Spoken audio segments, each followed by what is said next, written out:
I did not have sexual relations. And I realized that this is something he is We're not going to be able to solve our problems if we get distracted by sideshows and carnival barkers. One Republican, one Democrat, and you discuss the issues that matter in today's local, state, national, and global politics.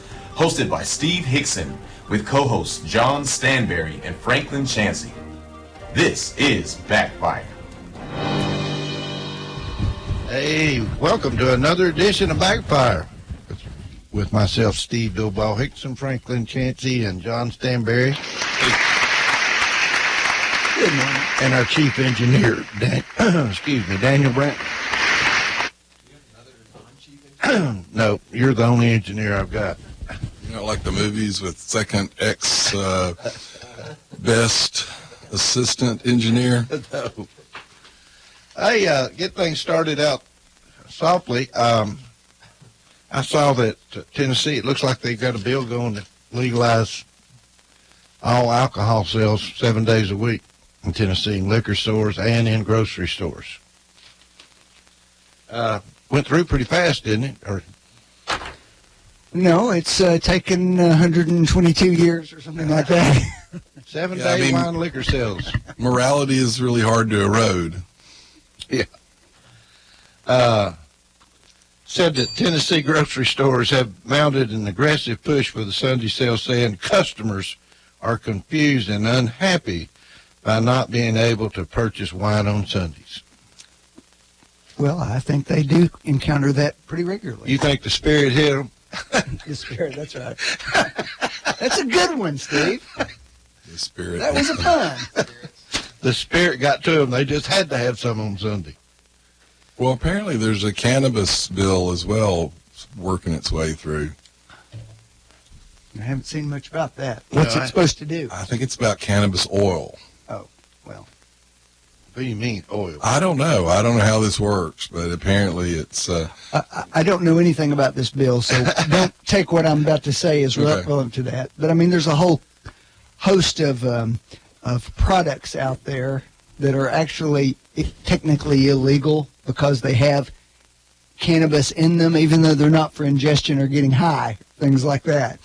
And so maybe it's related to that. I don't know. Well, in Murfreesboro, they called a bunch of stores over selling the stuff, didn't they? Well, it's like hemp. I've never completely understood how hemp fits into this either, but it's illegal in a lot of states. Hemp? Hemp. What is hemp now? It's the fiber, apparently, out of the plant, I think. Here's what's really bad about it. I don't understand it. And if you just came and made a scientific explanation that, look, hemp is the fiber and it has nothing to do with the hallucinogens or whatever, that's fine. The problem is... You have to grow it. Well, but the problem is all the people who are really up in the air about hemp being illegal also want marijuana legal. So it's hard not to look at them and go, maybe there's something I don't understand about this hemp and marijuana oil or cannabis oil. Apparently the cannabis oil they rub on their joints and things, they claim, for arthritis and stuff. I think they're getting ready to legalize that in Tennessee for medical, aren't they? Well, that's what I think I'm talking about. I think it's for medical only. Is what I heard. Which, you know, if it'll help your joint pains, so what? There's a lot of other things that won't work. Try it. Probably better than opioids. Oh, it's obviously better than opioids, but opioids are not appropriate for that. That's one of the problems with the opioid problem. Non-steroidal anti-inflammatories are actually much better and more appropriate for arthritis and those kind of chronic pains. Well, Cleveland Utilities market rate is going to go up again. They said it's because of the adjustment from the cold weather. Well, let me ask that. You know, this is getting really kind of thick here because TVA just cut their rates to the local utilities. So TVA is not charging as much. They had a rate reduction. Why are we seeing a rate increase? I don't know. You know, I don't know why the gas keeps going up. And why am I trying to insulate my house and lower my thermostat if the thank you I get for saving energy is, oh, you haven't bought enough energy now, so we're going to charge you more for the energy you did buy. Well, that Seems seems like, like buying a hybrid car. Well, it seems like the consumer's sort of in a lose position. Well, when it comes to money, they are, isn't it? Everybody wants their money. Show me the money. Show me the money. They made a movie about that one time, didn't they? Show me the money. But anyway, I just hate that, TVA, they give all these big pay raises and big salaries and all this stuff, and We pay for it. and we pay for it. It doesn't matter. But that's what bureaucracies and governments do. That's why you should try to keep them as small as you can.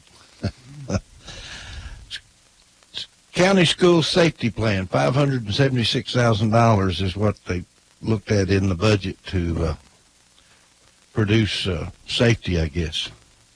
Well, actually, I was in, I do these magic shows for the kids in February during Dental Health Month, and so I'm in a lot of the city and county schools, and I talked to one of the resource officers Monday about it, and he was telling me that they were, I don't think it's bulletproof glass, but they're looking at the safety glass with the wire mesh in it, and then also apparently there's a film they can put over it. And it's not bulletproof, but it's like your windshield. Once the film is on it, you can shoot through it, and apparently the bullet will go through it, but you can't kick it out. You can't push it out. It's like a windshield. You can't come through it. Right, apparently. Well, I hope, Go ahead. not just on top of kind of retrofitting, but as we build new schools, that they're considering safety in their plans. Well, there's a lot of Retrofit things to new schools. consider. I had a teacher or someone whose husband, I believe, was a gym teacher, and said the gym is hot. And so they kind of, as a norm, have the doors open for ventilation. Well, you're probably going to have to stop that. Maybe we need to look at louvered windows 20 feet up or something so that you don't have to have that door open. What's the problem with the door being open? Because you have Security. an open access to the school then. Oh, I got you. The guy just walks around to the gym and comes in. Now, the point is, I will tell you, in Israel, they reduced the school entrances down to one entrance that they could harden and control. So you want to come in that school, you got to come and go in one spot. And that's probably something we've got to look at. Now, I asked the resource officer and the principal about the Cleveland Bradley Education Foundation. They get millions of dollars in grants. And quite frankly, that request to me doesn't sound like a whole lot of money. I'm not sure. I haven't actually read what all they're trying to do. But the grants apparently are very specific about the money has to be spent for education purposes. But I can't imagine making sure the kids are safe in the classroom couldn't be considered an education purpose. So it would be interesting to me to see whether the Education Foundation could use any of the grant money that they have available to maybe help with some of these safety procedures. Well, I can tell you, safety's being talked about everywhere in the schools right now, so I'm sure that the school systems will need more money to Well, make it work. it's certainly not what anybody thinks about in terms of a school cost. Yes, it is. It's just hard for me to think in these days and times that you got to have armed school guards and stuff. I remember, when I grew up, we never locked the doors at the house, and, schools was a comfortable space to be. So it's amazing how our society has changed, I guess. What do you think's caused that? Oh, I think that there's a lot of stuff related to that. I mean, I'm not sure that people who lived in major urban areas were leaving their doors unlocked 30 or 40 years ago. We've gotten a lot bigger here. And when you get bigger, you have more problems. So when you get bigger, you got problems. Look, Well, that is part of it. It's not the That's sole. kind of like John talks about government being too big. Well, that's a nice dovetail. There. Franklin will probably Threw me take, softball. We're getting a call already this morning. Franklin will take exception to this, but you can track all of this back statistically to the Supreme Court decision to pull God and morality out of schools. You can look at the numbers, illegitimate births, crime, drug use, all of that, abortion. All of which are down for the last 15 that's years. true, but if you track them back, they were low. And when the Supreme Court made that ruling and we stopped with any morals or values or religious ideas in school, those things skyrocketed. You can look at the graphs. There's no way to deny it. They all come from right in the early 70s after that Supreme Court And I ruling. would suggest that they all come from the economic disruption that came from a major recession that drove lots of stay-at-home You mean moms like into the the work. Depression? Yeah, yeah. That it didn't happen then? I didn't say that. Well, my point is, But if actually, a lot of that economic did happen. downturn does it, A lot of Franklin, that did happen. you would have seen it in 1932, and you don't. You did. No, actually. you don't. You saw mess. You You saw didn't mess. see the family break apart. You didn't see That's not illegitimate correct births either. skyrocket. That's not correct either, John. Oh, you saw my mass migrations into the cities from people who couldn't find work. otherwise. Migration has nothing to Yes, do with it crime did, rate. because And they didn't bring all their families with them. Franklin, you didn't have illegitimate birth rates anywhere near what you had after the 1970s. All of those things, literally, if you look at the graph, We also had Franklin, people they're getting married relatively- when they were 12, John. and they stayed married. No. And they raised a family. They didn't get a divorce. And there wasn't a father missing from the home, so the boy grows up fatherless. But, of course, you didn't need a father after the big society move, because then you had the government as your father. Let's take a call if they're still there. You still there, caller? Yes, sir. Go ahead. You're live. Hey, I'm changing the subject. Hope you don't mind. No, go ahead. We're used to it. In about Bradley County, discussing changing the ambulance service workers, EMS and all that, to 24 hours on and 48 hours off. And I don't think that may be a good idea to save money and be able to get the That's hours covered. But I'd hate to call them if I was in a bad accident or really need them bad when they've been on 23 and a half hours and come because they're probably tired if they don't get any rest. Years ago, I think possibly was able to get some rest, but now there's so many calls, they're busy a lot. That's the same schedule that the fire department employs, the 24 on, 48 off one. I don't really know enough about how many people they have running the ambulance service. Well, but I at mean, any the given caller time. makes an important point, because it does depend on what your staffing levels are and what your call rate is. Are they able to get a little rest, or are they awake 24 hours? It's a fair question, but I don't know the answer. Maybe we need to invite somebody on to talk to us about that. Hey, I certainly would appreciate it, and thanks for taking my call. I enjoy your program, and I regret kind of changing the subject, but I enjoy you very much, and you have a great day. All right, you. call back again. Actually, those things, for any of these institutions gets really complicated because the government gets involved, and you're looking at overtime pay, and you're trying to deal with that issue. Do you have 3 shifts of 8 hours, or do you have 2 shifts of 12 hours? It's getting more and more complicated. Of course, part of it is because of the government and the government regulations. And to go along with that, I guess what I'm seeing here is the increase in emergency calls prompts the need for more staff and equipment. So now they're saying equipment also for the 911. Well, let me say one thing though, and I don't know a thing about this right now. I'm just going to say this. Mm-hmm. We have had elected officials in the past that made policy decisions that knowingly increased the number of calls that they responded to, somewhat needlessly, but they then turn around and use the call numbers to justify increases in the budget.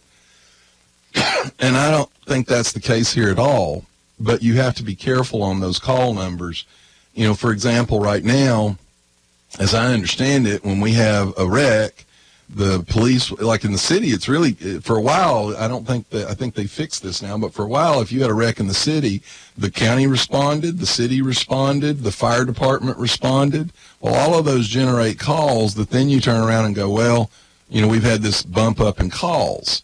But if you've had a wreck and the car's not on fire, quite frankly, I don't know why the fire department needs to respond. I don't either. There is now then, if there's an emergency call, everybody's going. And like I said, they may have changed this, and maybe they don't respond to everything, but for a while they had just a blanket, everybody responds. Well, that's pretty damned inefficient. If you, again, I'll go back to my private business analogy.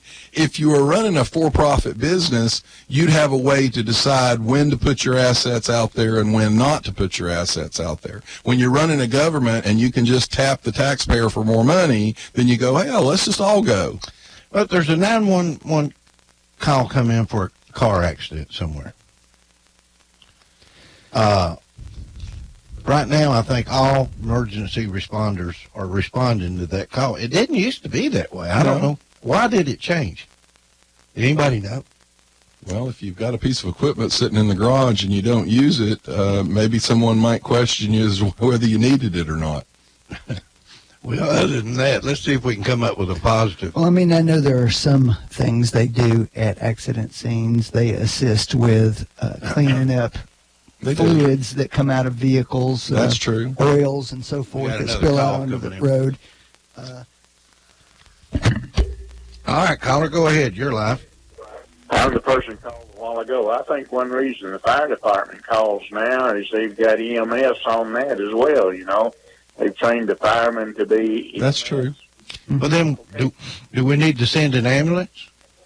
No, I just wanted to call and say, I don't know, but I just wanted to call one reason the fire department goes, I think, is possibly they may be able to get there first, and because there's an EMS on the fire trucks now. Okay? Yeah, thanks. Well, now, look, I'll give you the actually probably, I'm sure the true answer is, if you're in the wreck, you'd much rather have too much help than not enough help. Right. And so, maybe it is what we want to do, but there's a cost to everything has a cost to it. Yeah. And, I don't know whether there's a screening way for someone to get there first and say, hey, we don't need the fire truck out here. We only need the EMS out here. I don't know. Maybe it's safer and better for the community that they all go, but it costs more for them all to go. So maybe it's it could be cost from a lawsuit or something, maybe. Well, I'm sure that if someone did need something and you didn't send it, you're going to get sued. I know I had a friend from Atlanta, Georgia one time. We were standing behind the courthouse on the curb talking there, and there was a wreck over on Inman Street. A car tried to come all the way across the 4-lane and got smacked by another car. And in a matter of 5 minutes, the emergency people were there. They had cut this car frame in half. The person in it had a broken leg and was trapped in the car. They cut the frame on this car, pulled it apart, pulled the person out, put them in an ambulance, and this person from Atlanta said, my Lord, said, in Atlanta, that would have taken an hour, at least. And that is something that the fire folks do that, And look, I'm sure I regularly make people mad. This has nothing to do with the men and women that risk their lives and do the work. I just think that sometimes it's worth having a discussion about the overall policies that are in place. Yeah. Well, I had noticed that when there's an emergency now, we've got all of our emergency. You got the EMS, you got the. Now look, and things do change. I will say this: you used to get pulled over for speeding or something, and the policeman parked behind you, and of course, you used to get out of the car and talk to the policeman. They won't let you. They don't want you out of the car, and I understand that. But that was it. You had that one car there. Well, now I've had people fuss and they'll go, well, he had a second car come up or even a third car come up. Well, that's because we got a bunch of lawless people now that will shoot the policeman. So you can't have one car pull up. You got to have a second car in case some gangbanger out of Chattanooga decides to shoot them. And by the way, from what I understand, a large number of these gang problems in Chattanooga, when they run from the police, they come to Bradley County. Well, let me ask you something. I was reading here where Chattanooga is talking about putting in a panhandling ordinance. Chattanooga? Mm-hmm. Anyway, they were talking about how the panhandling had gotten so bad in Chattanooga that they were standing next to ATM machines when people were trying to get money and just all kinds of things. And so they're wanting to put in a panhandling ordinance. And, you know, we've been down to the mall and everywhere else, and they stand there with their cardboard signs wanting money. They do it here in Cleveland. Personally, I'm for a panhandling ordinance. I don't think they ought to be out on the streets begging. If they need something, they need to go to work for it. Most of these people panhandling, they look pretty stable to me.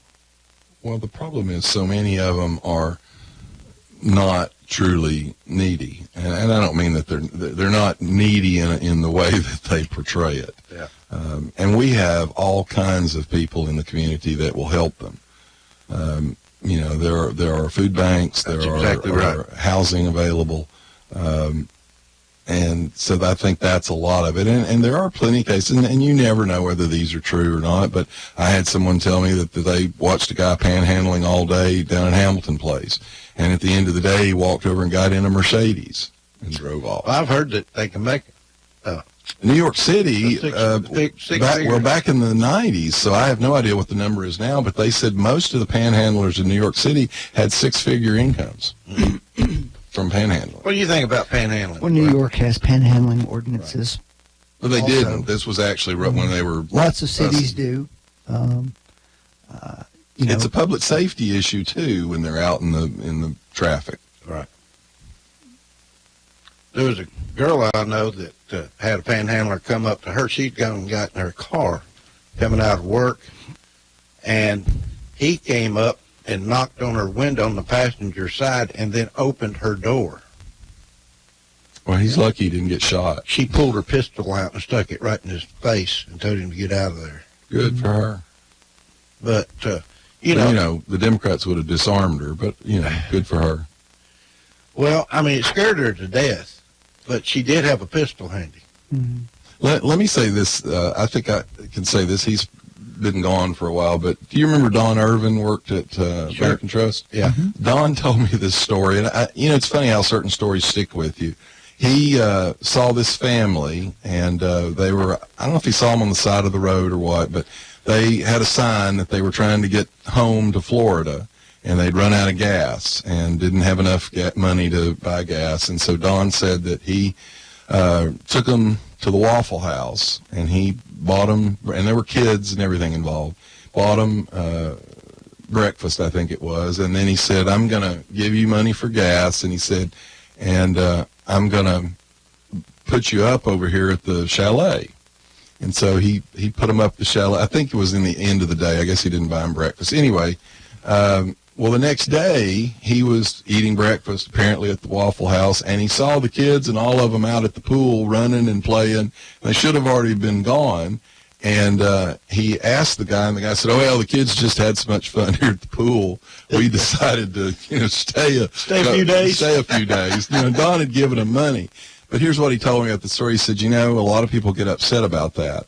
He said, but I gave them the money because it was the right thing to do. That's right. And he said, you do it because it's the right thing to do for you. What they do with it is not always significant. That was almost paraphrasing the exact same thing the Pope said about beggars.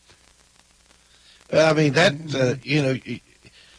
that's where the panhandling comes from. They know they're going to. That's true. People, they know they're going to get people to. Now, there is the only other balancing element to that is if you've got someone and you think they're an alcoholic or they're a drug addict, and you're going to give them money and they're going to use that to further their detrimental habits. That's a different story. The family, Don laughed about it and said, that was their decision. I did what I thought was right. I do like it when John quotes a good Democrat. Don was good, man.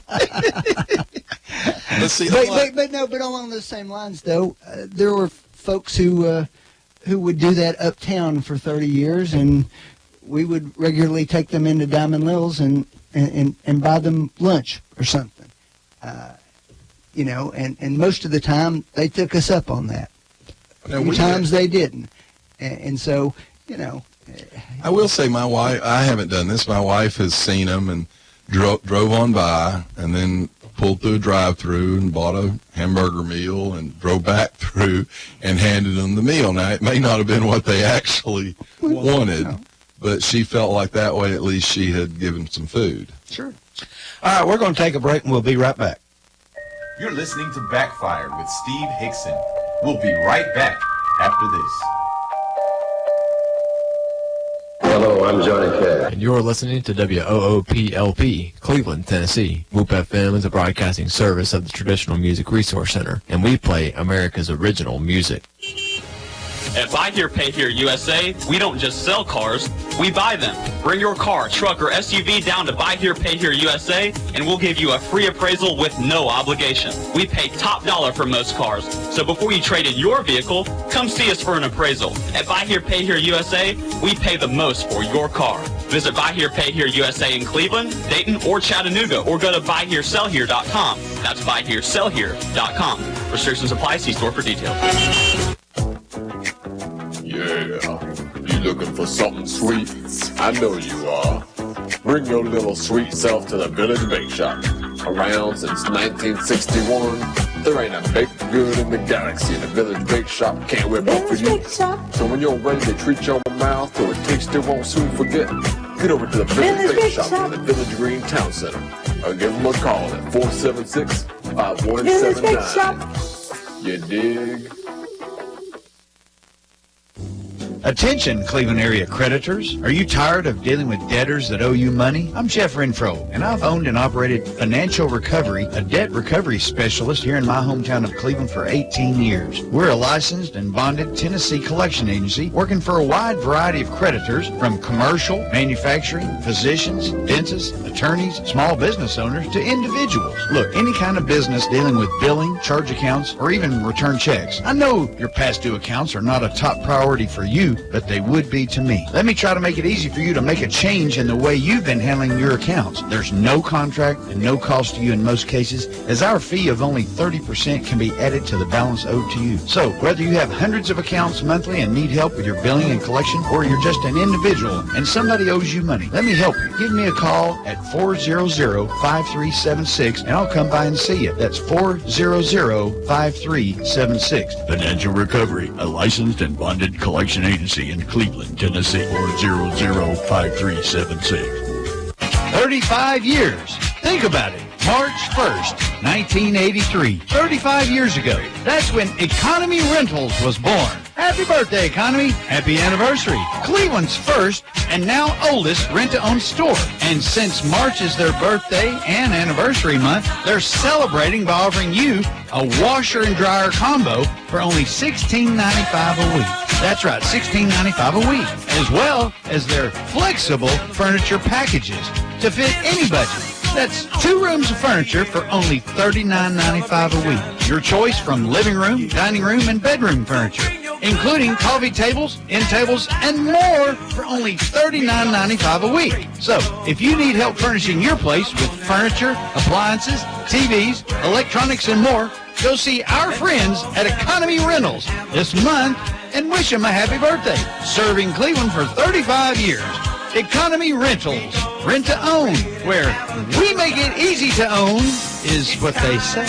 901 Sahara Drive or 472-6105. That's 901 Sahara Drive or 472-6105. Don't forget they're closed Wednesdays and Sundays. EconomyRentals.net. EconomyRentals.net and on Facebook. If you need a little green, Lending Frog is making deals. He'll lend you cash on any kind of wheels. Borrow just a little, or you can borrow big. Lending Frog is a new financial gig. It's hip to hop into cash. LendingFrog.com is making a splash. Dig it, dig it. Dig it, dig it. Christopher Chase, with associates in plastic surgery, now offers his patients the convenience of a Cleveland office at 2350 North Ocoee Street. Dr. Chase specializes for the ladies in breast augmentation, including lifts, reconstructions, and reductions. Also, tummy tucks or mommy makeovers, and facial rejuvenation, including facelifts, eyelids, brows, nose, and he also offers Botox procedures. Check out Dr. Christopher Chase. He is certified by the American Board of Surgery, the American Board of Plastic Surgery. He's a member of the American Society of Plastic Surgeons and the American Society of Aesthetic Plastic Surgery. Check their website out at aprs.md. That's aprs.md. Call for your convenient appointment in Cleveland at 624-0021. 624-0021. 2350 North Ocoee. That's Dr. Christopher Chase.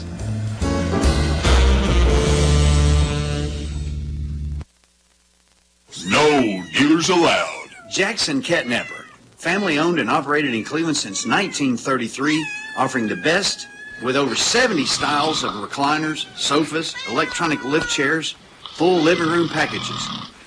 Call Mike now at 961-7239 because Jackson Catnapper now offers sales to the public Every Saturday. That's right. Every Saturday. from 8 in the morning to 1 in the afternoon. Or call Mike at 961-7239 or go see him Every Saturday. at 1911 King Edward Avenue, just across from the main plant. Jackson Catnapper, family owned and operated in Cleveland since 1933. 961-7239. No dealers allowed. We're here at the Trane Heating and Air Conditioning Testing Facility to see how unstoppable their products really are. Inside this climate chamber, it's raining incredibly hard on this Trane AC unit. Clearly, it's hard to stop the train. Ready for a heating and air unit that's been tested in the harshest environments possible? Stop thinking about the other guys and get a Trane. Call Mechanical Systems today to get your home on the road to comfort. 336-5739. Trane, the most reliable heating and cooling brand. You're listening to Backfire with Steve Hickson on Whoop FM. Call 423-614-5553 to join in on the conversation. Now, back to Backfire. All right, we're back live in the studio, and I'll start out this morning. I'm going to give Franklin an opportunity to talk about anything he wants to talk about again this morning. Last week, I gave him this opportunity, and he told me that Mr. Trump had had a really bad week. So we'll start off again. What do you want to talk about this morning? Well, let's get John's thoughts on the tariff debate going on in the administration. The president's top economic advisor resigned yesterday. He didn't resign over that. Well, that's what all the reporting's saying. Well, of course John. it is, because you all immediately, the CNNs and MSNBCs always go for the day. It also said that the president had a pointed conversation with him and said, Yes, are you going to support it or not? And he said no and resigned that day. Do you remember the church shooting and the president's initial response? That same advisor came out publicly at the time and said, I'm not happy with the response from the White House. I don't think it was appropriate. This guy has disagreed. You're off track already. No, the question is, what do you think about the issue? I'm setting the context. You gave context that the guy resigned over this. He didn't. It's been in the works for a good while. He didn't resign over this. Now, having said that, I don't think the tariffs are a great idea. It was one of the reasons that I had problems with Mr. Trump when we were in the primary. I'm not a protectionist like that. I'm more of a free trade person. And it's one of the reasons I voted for Ted Cruz in the primary. But having said that, I think there's a really good chance, just like some of the bellicose statements that he made about North Korea that your side went apoplectic about, North Korea has now come to the table. I think a lot of this is negotiating tactics. I think it all is. I think Mr. Trump, if everybody'd get off his back and leave him alone, he has a great ability to get things done. He's been doing it his entire life, and he's had advisors around him his entire life telling him what they think would be the best things to do, and he hasn't always agreed with all of them. He's a man of his own will and decisions, and he likes to make up his mind based on facts. Now then, with that being said, I think you're right. North Korea is probably coming to the table over this because I think they realize he's not playing games with them.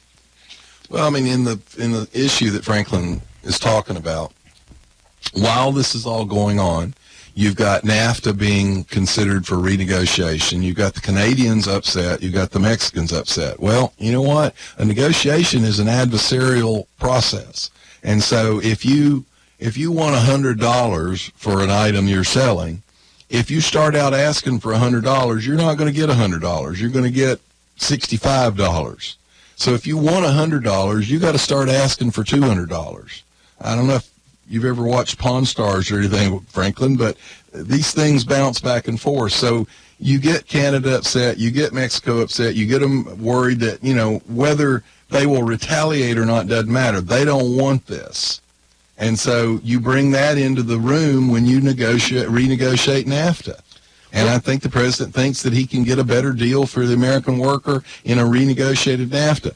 Europe, to be honest, the Europeans have been screwing us. I mean, the very idea that we signed a NATO alliance to defend them and they don't feel obligated to keep their contractual payments up, it shows the contempt that they have for us. And I think he's more or less saying, look, I'm not going to put up with this. Having said all of that, I'm not a supporter of tariffs. I think he point blank came out and said Canada and Mexico, if they want to do something about it, has the opportunity to do it before To renegotiate this before anything's put in place. What's your opinion? He spends a lot of time picking fights with our allies. And nobody really understands that except him. Well, Frank, wait a minute. Let me say something. What was his slogan from day one? His slogan is "Make America Great." It's America Again. first. That's right, America first. Well, let me ask you a question, Frank. Do you consider Germany an ally? In many cases, yes. Well, then why aren't they paying their fair share on the NATO bill?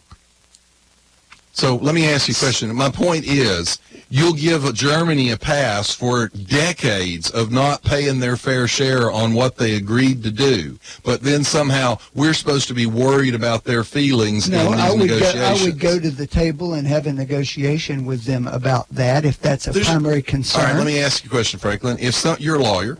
If someone comes to you, understanding that I'm still depending upon them to support us in lots of other areas, which they do. Right, but let me ask you a question. Somebody comes to you with a signed legal document that the other side is not honoring. Do you tell your client, well, they're probably doing a lot of other things for you. We'll go talk to them. Or do you say, no, we'll sue them and force them to live up to their contractual agreements? The answer to that is both frequently. Okay.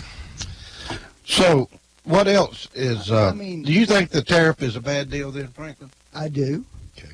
I do, because first of all, the people that are penalized more are going to be American workers who have to buy the products that we're talking about. Everybody understands these people will retaliate. They will. I would too if I were them. Well, so $800 billion a year is what we're losing in tariffs. Well, look, one of the things about that's what this, Trump said we're losing. Now then, you know something? Let's use a local example. Did Trump tell you Mexico would pay for this wall? Yeah. They're fixing to, aren't they? No. Yes, they are. No, they're really not. This tariff will do it. Guess who the second biggest market in the whole world is for our goods? China. Mexico. Okay. All right. They import incredible amounts of goods from here. But Franklin, you do. Are there some areas where they get a better deal? Yeah. You do admit, though, that we're in the process of trying to renegotiate NAFTA, correct? Theoretically, we're trying to do that. Although it had already been done and thrown out by the Trump administration. Well, that's because the worst negotiator in the world just left office before Trump. Yeah. There are people that think there are places for this. China may be a place, and much more. Paul Ryan yesterday talked about much more targeted tariffs. But I think again, what percentage of our steel comes from China? You have any idea? I'm not sure. More of it comes from Canada. Mm-hmm. Slightly more than 2% of our steel comes from China. 2%. There's a lot of things we can target with China. My point is, I think this. I don't support tariffs as a general rule, but I think this is probably part of a negotiation strategy. I think he's good at negotiating. Okay. Well, sorry. if it benefits the United States, if it ends up... I'm having a difficult time seeing what the benefit is. If you ask me, is there a limited benefit to some small pockets of industry? Probably so. So in other words, but on the other if we hand, went to war with somebody tomorrow, where would we, and we needed more steel to build up our military, we're going to get it from Canada. So well, that's our biggest trading partner already. Well, what happens if we go to war with Canada? I'd say that the world Yeah. has changed a whole lot if that I happens. think we can make it in. Well, what I'm trying to say is, why do we need to be dependent on any other foreign country? Trump says that it's costing us $800 billion a year, and we're not safe. Well, it is true. It is true that we steel can needs change to go our back to entire America. economy and only produce goods here and sell them here. We could do that. Say that again now. We could just produce everything here and only sell it inside of our borders. We never have to worry about. He's saying that these two products are vital to us. That we They are, but we get very small amounts from that, and there are tons of other industries where we get better deals with them, and that's the problem here. You can't pick just one of them because there are winners and losers in all of these things. Well, if it was pretty equal across the board, would it be fair for everyone? But it won't ever be. It won't ever be. I mean, so who's going to be the loser?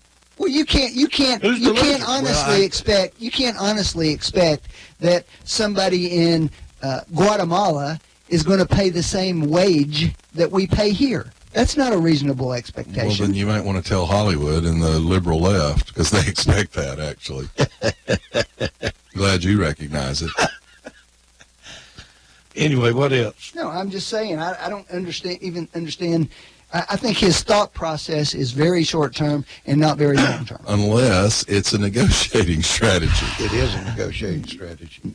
Okay. Now, Steve, I don't think protectionism, I don't think isolationism is a good idea. That's why I didn't like Ron Paul's presidency. I hope this is a negotiating strategy because I don't think that tariffs are the right way to go with this. All right, let me change. Did you happen to watch Megyn Kelly interview the Russian president? What are the odds anybody in Cleveland happened to watch Megyn Kelly? I mean, I didn't anymore. When was this interview? This week. Or last week. Megyn, what's her name? Kelly. Yeah. Megyn Kelly? She went to Russia and interviewed the Russian president. Nobody saw it?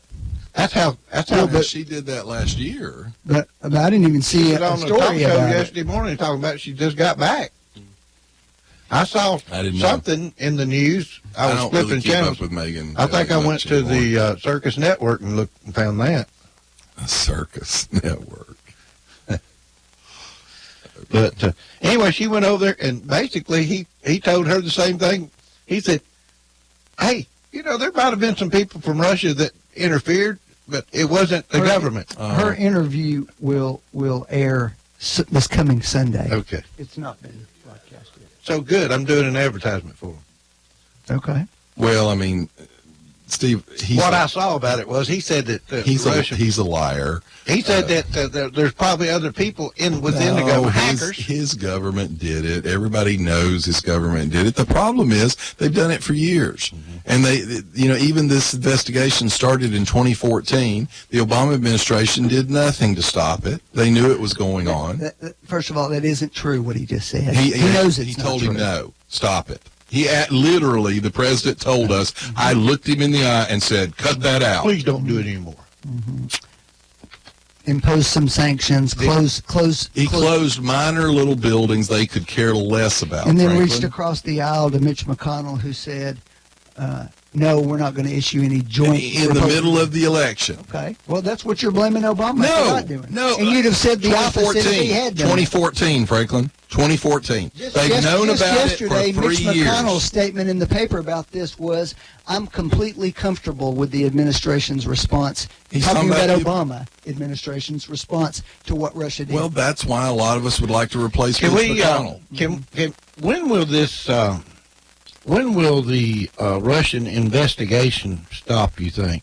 Or when will they find something? Well, they have found something. They've proven collusion. The problem is they've proven it on the Democrat and Hillary Clinton's part, and they don't want to talk about that. I mean, really and truly, Frank, I mean, I understand you think that there's something there, but... I never said that. I have never said that Okay. one time, Steve. Well, would you I say- have said would you say- that it's insane what this president keeps saying and doing about Russia, and nobody can explain it. I don't understand what you just said. Okay, how about this one? The Congress appropriated money to stop or to fight Russian interference in our future elections. The Congress, on a bipartisan basis. The Trump administration has not spent $1 of that money. Why is that, Steve? Maybe he hasn't figured out what they're going to spend it for. It's his administration. He's spending it. It'll be up to him. What's he going to Not spend it for? $1 spent on it. Hold on. What's he going to spend it for? Trying to come But up Franklin, with solutions. the point is you've got to figure out. You do have to figure out. On a bipartisan basis, passed a series of sanctions that he can levy on them. The president says no. Actually, Franklin, Why is that, Steve? Most the people that aren't even supporters of the president, and there's National Review people that never supported him, have said he actually, action-wise, has been relatively tough on the Russians. His rhetoric is not tough, and that's what your side seems to focus on. No, that's a specific action we just talked about. You said he's been tough on them. Tough on them how? Well, I'll bring it to you next week. I read an article last week with a whole list of things that they've done. Franklin, the least of which was blowing the hell out of their soldiers in Syria. Well, we prop up other people who are working with them, Don. Franklin, for a president in Russia who is up for re-election in a country that is basically now a third world country, for him to put his whole image on being the tough guy, and we blow the crap out of his soldiers in another country, kill a bunch of them, make them look like ranked amateurs. That's a huge thing. Just this week, let's compare the two. The guy in North Korea has some kind of nuclear test, and he's little fat rocket man. I got a bigger button than he does. This very week, Putin shows a video of a purported new nuclear weapon they have and shows it hitting the state of Florida. And Trump says nothing. Explain that to me, why he has this view about the Russians. Well, first off, Franklin, the Russians do have missiles that can hit Florida. North Korea can't hit us right now. Russia is already there. And secondly, Franklin, that new weapon system apparently is a fake. It's actually a put-up for his Then why election. are you saying that then? Wasn't it little Vladimir Putin? Because they do have missiles that can hit us. Why does that bother you, Franklin, for him to call him little? It doesn't bother me to call him that. Well, then why do you I'm make just such asking fun? you why this president loves Vladimir Putin Because so he's much. got something he's working on with him, maybe. Oh, I thought John said he was being tough on him. If they're going to accuse We're him, working together if now. they're going to accuse him of everything, let him work together and get something done. So if you want to know what I think we're likely to find out in all this, okay, tell me. We're going to find that he has much more significant financial ties to investments in Russia than has been noted. He made a little money in Russia sometime. Oh, I didn't say maybe, and owes a lot of money to Russia. Let me ask you something. What's we going on? find- Wait a minute. That would explain why his son-in-law left 100 contacts with Let him me off ask of you his something. forms. We've been working on this Russian investigation a year and a half 14 now. months. 14 months. Well, that's Why that's have just Carter formal. Page not been arrested? Do you know who Carter Page I is? do know who Carter Page is. He's the one the dossier was done for. Why is why has he not been arrested for anything? Maybe he's cooperating now. Oh. Ooh. So What do you think of that one, huh? He's cooperating. Franklin, do you agree? He's on talk television talking about it, laughing at the investigator. I mean, that's what's going Franklin, on right now. do you agree that Hillary and the DNC, through the law firm, paid Michael Steele? Yes, ultimately, yeah. Do you agree that Michael Steele was working with agents of the Russian government to get dirt on the Trump campaign?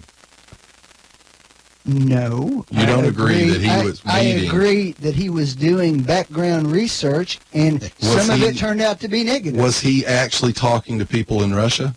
Presumably, although he was not in Russia. Have they turned out to be agents of the Russian government? Of course they Yes. did. That would be you how would you have get to it from agree that that Michael Steele was working with agents of the Russian government to get dirt on the Trump campaign. My original statement. As I said, John, first of all, he's a British citizen. I don't care. That's not Number two. It doesn't matter that The he's a reason British. What about he Carter was Page? also somebody who's held in high Was regard. he or was he not working with agents of John, the Russian this is government? the conspiracy no, it's nut not a job conspiracy. theory. I'm It asking is. you a fact. Yes or no? Was he working with Russian agents? Was he talking to Russian Yes. agents? Yes. That's working. I guess you're trying to imply he didn't go to Russia, right? But he was working, talking Yes, with it is. Russian agents. Well, let's tell the truth. We are telling No, the you're truth. not. You want to tell little slivers of the truth. Well, what's the whole truth? The truth is that this person had been assigned to Russia as part of his work. Great. Was he for many years? Let me finish, John. For many, many years, and yes, like a good Wait a spy, minute. he developed Wait a minute. contacts. What and about Carter information. Page? What about it? Wait a minute. Why has he not been charged with anything? Maybe he will be. Steve, hang on a minute. Let's follow this thread. Go ahead. So he had contacts in He had Russia. contacts with them. That's what spies do. But was he a spy at the moment? Was he working for the British government at No, the moment? no, Who was he working for? He was working for a law firm. And who was paying him? Who was paying the law At firm the to end, the hire Clinton him? campaign, initially And a the DNC. Republican. You know exactly what I'm doing, and you don't want to participate. That's not collusion, John. Then if that's not collusion, then there's not any collusion with the Trump campaign. We found First of all, Steele was not in the campaign, number one. he was a Number paid two, agent. Number two, John. Franklin, Let me- Hillary if and the you wanna DNC, take this to its Hillary logical and the conclusion, DNC colluded with the How Russians, come, and John? we've already How come, proven John? it. We've If- already proven How it. come, John? You just admitted How it. come, John, if this were the case, the Clinton campaign didn't utilize any of this information in the campaign? They did. No, They did. funneled it to the White House. The White House then leaked it, The and Clinton they did campaign use didn't it. give it to the White House, and you know that's not true. Can I ask you a Michael question? Steele You just did. made that Michael up. Steele Can I ask you a gave it, and question? he was being He didn't give paid it to by the White yes, House. he did. Hold on a minute. I want to ask Franklin a legal question. If there was an investigation into Hillary Clinton, Okay. what would be Exhibit A? Of If- what? If there was anything guilty from Hillary, what would be Exhibit A? Would it be the Steele dossier? No. What would it be then? She's perfectly innocent of everything. She hasn't done anything. The Steele dossier wouldn't be Let an me exhibit. point out again for the 150th time in here. That Hillary No, did no, not let me pay for the finish. Steele Let me finish. dossier. Hillary did Well- not pay for it. Is that what you want to bring out? The Democratic Party had They paid nothing to for do part with of it, no question. $12 no million question. worth of it? I don't know. Do you think we ought to investigate that to see? Why? Because it's Hillary. We're not because it's Hillary. investigating that. He's not going to say she did anything What did wrong. she do? What did she do with this information? Exhibit A, the Steele dossier. What did she do with the information? Made In sure that it made it to campaign? the FBI, and then it got leaked. That's what they made sure. And the same people then came out and made statements about her. If they wanted to help her, why would they do that? Because they're Democrats and they're incompetents. They did want to help her. They just couldn't do it. But you know what? I don't care if they investigate. Well, see, I don't care Because I'm about going to point out again, John, I'm not scared of these investigations. Can I ask you something? Do you think these investigations are good for America? No. I think they're necessary. You think they're well? If they've lasted 14 months And found no evidence of collusion. evidence of collusion, What do you mean they found no They evidence? found no, None. even Give me Dianne one. Feinstein admitted there's no evidence of collusion. There's what is Schiff it? admitted What it. is the evidence of collusion except There's reporting except the There's Clintons? reporting this week that the Clintons. Russians may have demanded that Mitt Romney not be chosen as Secretary of State. What would you call that? A crazy Democratic. You know what I would call that, Franklin? You know what I would call that? I would You shouldn't mind the investigation, Franklin, should you? do you know what I would? No, here's what I know. watch I that say crazy week shit after that week after week here, investigate anything you want. Investigate anybody you want. And week after week after week, you guys go, oh my God, we have to stop the investigation. Well, which one of us is acting guilty? Can I say something? Why would it take 14 months to find something the president did wrong. Y'all investigated Clinton for 4 years. What is your point? Well, and What happened? We know he And raped you women. found out he slept. what happened? You found out he slept with somebody. No, he raped women and got away with it, and his Okay. wife then punished the Okay. victims. The wife, You know why you know that? then are now defending. You know why you know that? Because an investigation. 20 years later, we know that. But you know what? That 20 years Here's later, what's we know really that. bad about that, Franklin. We knew that as soon as it came out. When? It's your people that are just You now guys admitting it. are scared to death of what they're going to find I'm out. not scared. I'm You're tired. terrified. No, I'm tired of it. You're terrified of it. I'm telling you, I'm tired of it. Let me ask And you. I'm going to say Franklin, again, Franklin. you guys are in charge of the Justice Franklin, let me Department. ask you a What's question. stopping them The from only thing investigating? you're trying to do with the investigation now is continue it until the next election. That's all you're trying to do. Well, maybe if he cooperated, we wouldn't have to. Franklin, let me ask you a question. You brought up the Russians said. How about all the people who testified this past week and refused to answer questions? Refused. You mean like Eric Holder did? You mean like Hope Hicks? Well, Franklin, your people have been doing that for They didn't years. claim executive privilege. They just refused. You mean like Lois Lerner? She took the fifth. No, she Constitution violated says the you can fifth do and that. then claimed the The fifth. Constitution says you can do that. Except you can't violate it after you claim it. You guys are Franklin, terrified let me of ask this. you a question. You threw out the Mitt Romney thing. Let's say that that Hillary had won the election, and she tells Israel, "I'm considering appointing Louis Farrakhan as the ambassador to Israel." Do you think the Israelis would send a message, "We really don't want him"? Nobody's saying that. I'm just asking a question. Would they? That's a far different thing. No, it's an extreme example. But here's my No, point. it's not an extreme example. It's a weak example. No, it's a good example because It's your fine. people are all It's on fine. stage with Farrakhan as we The speak. difference would be, does Israel have some information they can hold over Listen to you? the point, Franklin. Oh, I get the point Countries completely. do what Russia did all the time. They said, we don't want him. Mitt Romney was a harsh critic of Russia. And I might point out, you and your party and your president belittled him and made fun of him. And it turns out Mitt Romney was absolutely right. Well, and Obama, the Wonder Boy, was wrong. If he is right, John, you cannot possibly Wait a minute, justify is he right? defending the You're president. just telling me how evil Russia You is. tell me. Wait a minute, you're just Do arguing you how say he was evil right? Russia Do is. you say he was right? Well, he was right back then. Okay, if he was right then, then you can't possibly justify what Russia's doing. And you can't What do you possibly mean what they're doing? justify I've never justified anything they're Trump doing. blowing kisses at them all the time. Franklin, your people are the ones that covered up for As I point the out, there Soviets is no starving position, millions of there is people to no death in the position Ukraine. that can be taken. You won't switch, John, as long as the Republicans do. Franklin, That's not if true. Hillary, Yeah, it is true.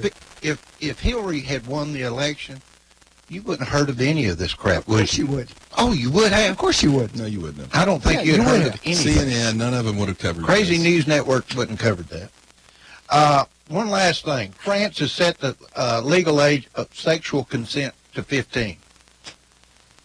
15 Okay. years old, sexual consent. Well, it's 16 here. Oh, they didn't have one. Unlike Kentucky that refused to pass a bill yesterday that would have stopped a practice that's been around forever there, that if you're 12 years old, you can get married as long as it's to the person who got you pregnant. Doesn't matter if they're 20 or whatever. They said that wasn't a good idea. All right. We'll see you next week, I guess, on another edition of Backfire. Anything else you want to say, John? Bye, Franklin. Franklin's going to work. Oh, I've always got plenty of other things I'd like to say. I will say this. Gary Oldman won the Oscar this Monday or Sunday for his portrayal of Churchill, and in his speech, he thanked Churchill, and the liberal progressives have hit the roof. Churchill was a racist warmonger. He was a xenophobe. He was a horrible person. Now, this is the guy that stared actual Nazis down and defeated them and saved not only Europe, but probably saved Western civilization. And the liberal progressives are going to smear him now. Next week, Franklin's gone now, but next week I'd like to open up the phone lines for anyone that wants to call and just say they would like the investigation into Russia to stop. I'm just tired of it. I'm just totally tired of this negativity. Nothing can be positive. Nothing in our world is positive anymore. because we live in a negative world because somebody wants to find something wrong with everything that's said and done. And by the way, folks, the Oscars, when they were telling us we needed to get rid of all of our guns and our AR-15s, were guarded by people carrying AR-15s. All right, folks, we'll see you next week. Until then, bye-bye. You've been listening to Backfire with Steve Hickson, John Stanberry, and Franklin